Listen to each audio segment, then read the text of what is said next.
Patuloy ang opensiba ng militar sa Maguindanao laban sa Bangsamoro Islamic Freedom Fighters na kumukup-kup umano sa isang international terrorist. Ang mga pamilyang naiipit sa gulo nagsisilikas na. Yan at iba pang balita sa Mindanao, hatid ni Lala Roque.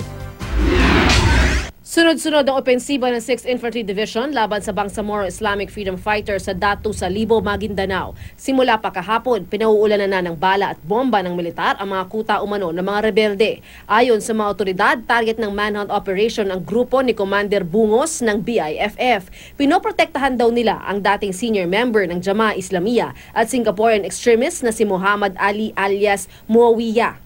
Tinuturuan daw ni Ali ang BIFF sa paggawa ng bomba. Siya ay una nang naiulat ng militar na nasawi sa aerial strike noong 2012 pero binawi ito ng militar at nakumpirmang buhay pa ito. Ayon naman sa spokesperson ng BIFF na si Amu Misri Mama, walang mga rebeldeng grupong nagtatago sa Datu sa Libo. Dahil sa sunod-sunod na opensiba ng militar, napilitan ng mga residente na lumikas. Aabot sa 300 pamilya na ang umalis sa takot na madamay sa gulo.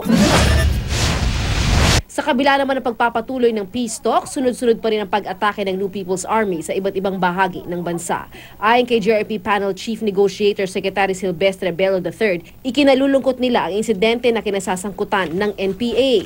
Nakikipag-ugnay na raw sila para imbestigahan ang mga pag-atake.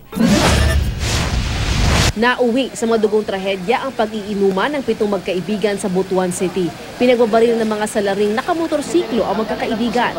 Dead on arrival sa ospital si Lemuel Batoon. Binawian din ng buhay sa paggamutan si Patches Lanugan. Nagpapagaling naman ng mga sugatan. Patuloy na iniimbestigahan ang motibo sa pamamaril. Sa Davao City, nasabat ng Philippine Coast Guard ang bangkang may kargang illegal logs. Nasa 1,200 board feet ng yakal ang nakumpiska.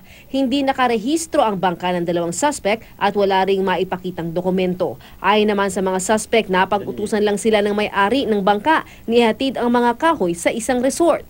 Yan ang mga balita sa Mindanao. Lala Roque reporting.